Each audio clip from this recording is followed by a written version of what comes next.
बिस्मिल्लाहिर्रहमानिर्रहीम। अस्सलाम वालेकुम। मैं आपका फिजिक्स का टीचर मोहम्मद मोहसिन। आज हम सेकेंड ईयर फिजिक्स का चैप्टर नंबर 21 न्यूक्लियर फिजिक्स को हम डिस्कस करने जा रहे हैं। स्टार्ट करते हैं इंट्रोडक्शन के तौर पर। फर्स्ट ऑफ ऑल देखते हैं कि न्यूक्लियर फिजिक्स होती क्या है। बेसिकली न्यूक्लियर फिजिक्स की वो ब्रांच है जिसमें हम एटम के न्यूक्लियस और जो पार्टिकल्स होते हैं न्यूक्लियस के अंदर उसको हम डिस्कस करते होते हैं, उसको हम नाम दे देते हैं न्यूक्लियर फिजिक्स का। इस चैप्टर में जो हम डिस्कस करने जा रहे हैं कि इस चैप्टर में हम पढ़ेंगे क्या और कौन कौन सी चीजें गो थ्रू करेंगे, तो उसको हम देखते हैं। थोड़ा सा मैंने शॉर्ट फॉर्म में इसको राइट कर दिया है। देखिए, फर्स्ट ऑफ ऑल हम पढ़ेंगे कि स्ट्रक्चर ऑफ एटम, एटम का स्ट्रक्चर क्या है। फिर इसके बाद देखेंगे मैस स्पेक्ट्रोग्राफ, और मैस स्पेक्ट्रोग्राफ से मैस स्पेक्ट्रोग्राफी, और किस तरह से हम मैस जो है वो कैलकुलेट करते हैं on the basis of isotopes, ये इसके अंदर हम पढ़ेंगे। इसके बाद है mass defect and binding energy. इसमें हम डिस्कस करेंगे मैस डिफेक्ट और बाइंडिंग एनर्जी क्या होती है। Radiation, interaction of radiation with matter, कि रेडिएशन मैटर के साथ किस तरह से इंटरेक्शन करती होती है, आया कि इनकी क्या क्या प्रॉपर्टीज होती हैं, क्या क्या खसूसियात होती है। इसके अलावा हम देखेंगे कि इनकी आयनाइजिंग इफेक्ट, पेनिट्रेटिंग पावर क्या होती है, वो सारा कुछ इसके अंदर डिस्कस करेंगे। इसके अलावा रेडिएशंस को डिटेक्ट करने के लिए हम डिटेक्टर्स कुछ पढ़ेंगे। न्यूक्लियर रेडिएशंस या न्यूक्लियर रिएक्टर्स क्या होते हैं, इनको हम डिस्कस करेंगे। और फंडामेंटल पार्टिकल्स ऑफ फिजिक्स जो है वो इस चैप्टर के अंदर हम ये सारी चीजें जो है वो पढ़ेंगे। ठीक है, इसलिए मैंने इसको ना शॉर्ट फॉर्म में मुख्तसर करके इंट्रोडक्शन के तौर पर इसको मेंशन कर दिया। फर्स्ट ऑफ ऑल हमारा जो टॉपिक है इस चैप्टर के लिहाज से वो atomic structure, structure of atom हम कंसीडर करते हैं। एटम को बेसिकली आप जानते हैं atom is the smallest particle of matter that can exist independently.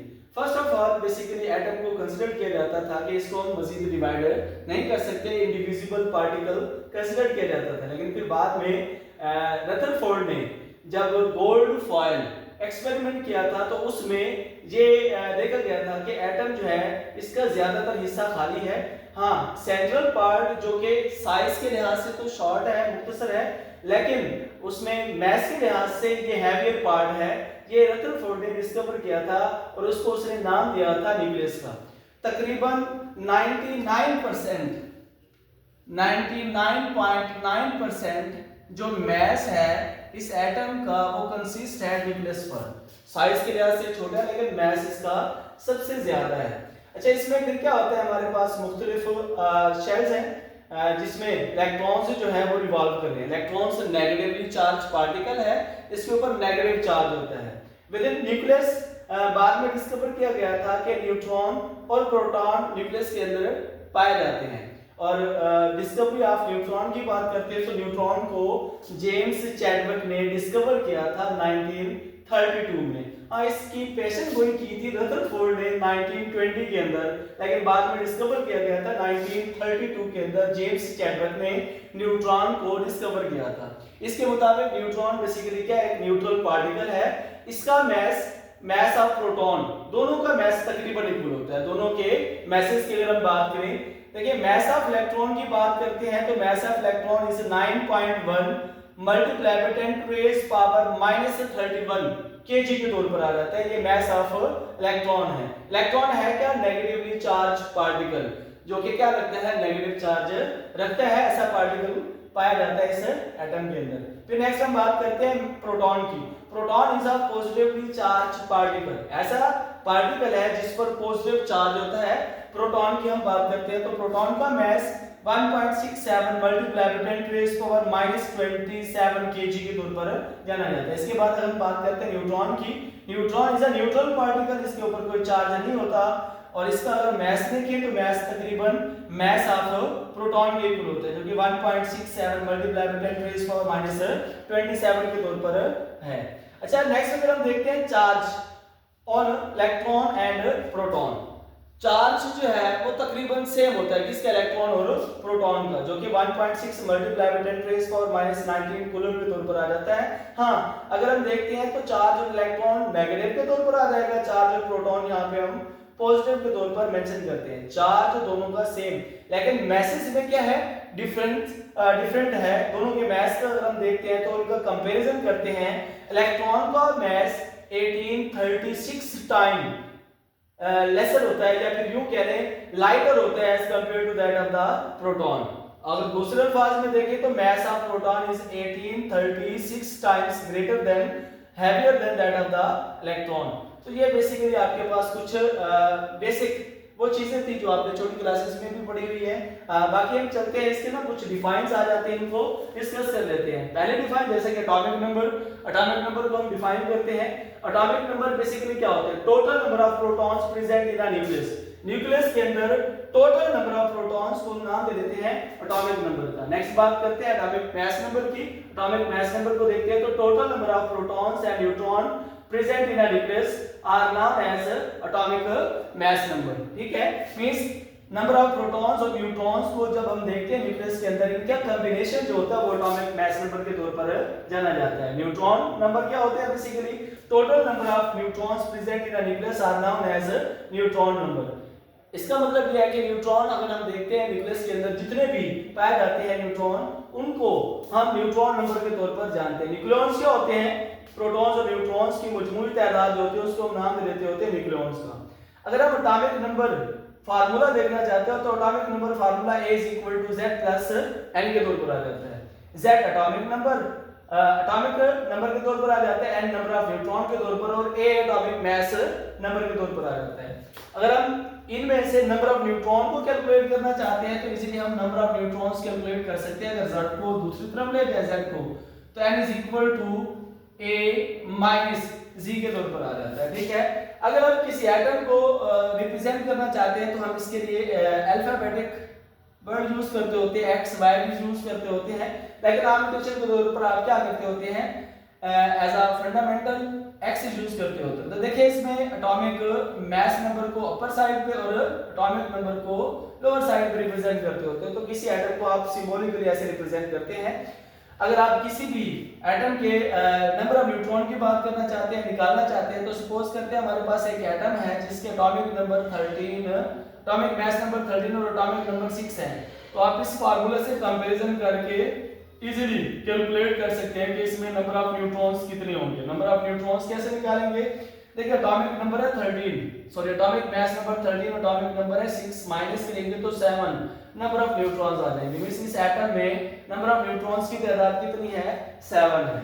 आप किसी भी इस फार्मूले को यूज करके एटम के नंबर ऑफ न्यूट्रॉन को कैलकुलेट कर सकते हैं। ठीक है, नेक्स्ट हम चलते हैं यूनिफाइड मास यूनिट के लिहाज से। यूनिफाइड मास यूनिट है क्या, यूनिफाइड मास यूनिट कार्बन 12 का जो है 1/12 पार्ट है। ठीक है, कार्बन का 1/12 पार्ट यूनिफाइड मास यूनिट के तौर पर जाना जाता है, और इसको हम आम हालत में लिखते होते हैं 1 AMU के तौर पर आ जाता है। और फिजिक्स की लैंग्वेज में, ये तो केमिस्ट्री के लिहाज से हम यूज करते होते हैं, फिजिक्स की लैंग्वेज में इसको जू म्यू से रिप्रेजेंट करते होते हैं। और इसके जो एक्चुअल मास है मींस 1 म्यू जो है वो बेसिकली इक्वल होता है 1.6606 मल्टीप्लाई बाय 10⁻27 माइनस केजी के तौर पर आ जाता है।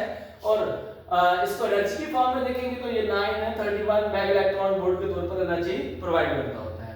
अच्छा देखिए, हम यूनिफाइड मास यूनिट को कंपेयर करते हैं, जो आपके पास किलोग्राम मास के लिहाज से है उसको अगर हम कंपेयर करते हैं तो उनके कंपैरिजन से जो मास ऑफ प्रोटॉन है वो आता है 1.007276 एटॉमिक मास यूनिट के तौर पर, यूनिफाइड मास यूनिट के तौर पर। Mass of electron is 0.00055 U के तौर पर आ जाता है। मास ऑफ न्यूट्रॉन भी इस तरह से हम मेंशन कर सकते हैं, ये आपके पास यूनिफाइड मास यूनिट के तौर पर आ जाते हैं। एक्सरसाइज में कुछ न्यूमेरिकल्स हैं, उनके जो सॉल्यूशन है उसको हमें यूनिफाइड मास यूनिट में कन्वर्ट करना है, केजी के फॉर्म में कन्वर्ट करना है। तो ये इनका ना रिलेशन है, इसको आपने याद रख लेना है। इसके बाद छोटा सा टॉपिक है उसको थोड़ा सा डिस्कस कर लेते हैं। आइसोटोप्स क्या होते हैं, आइसोटोप्स असल में किसी भी एटम्स के ऐसे एलिमेंट्स होते हैं जिनके एटॉमिक नंबर एक से लेकिन मासेस नंबर क्या होते हैं, डिफरेंट होते हैं। डिफाइन कर देंगे बेटा, atoms of same element having same atomic number atomic number but different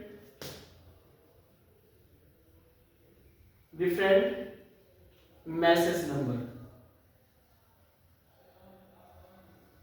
are called isotopes.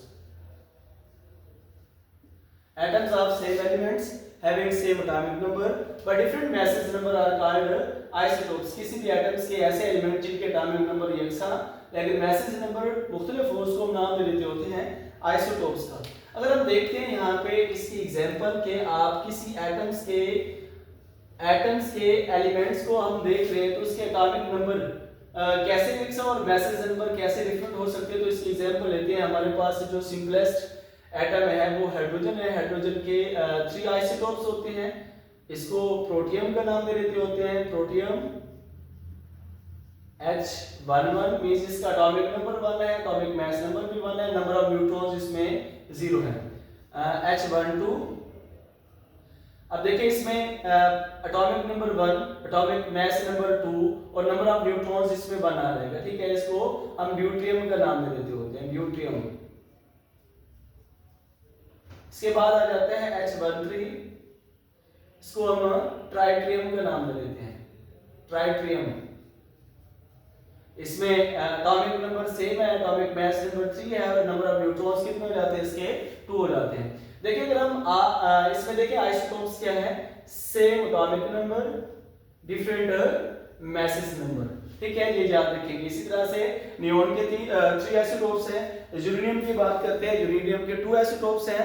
और अगर हम बात करते हैं हीलियम की, हीलियम न्यूक्लियस के भी 2 आइसोटोप्स हैं।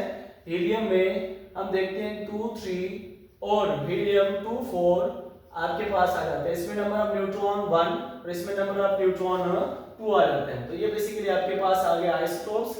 आइसोटोप्स में एक चीज कॉमन है, इनकी केमिकल प्रॉपर्टीज सेम होती है। ठीक है, आपने याद रखना है आइसोटोप्स की केमिकल प्रॉपर्टी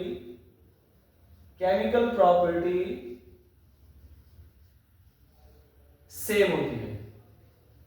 लेकिन अगर हम इसमें देखें इसकी फिजिकल प्रॉपर्टी जो होती है वो डिफरेंट होती है। Physical properties are different. तो ये आज का आपका टॉपिक था। इंशाल्लाह नेक्स्ट लेक्चर के साथ हम हाजिर होंगे। अल्लाह हाफिज।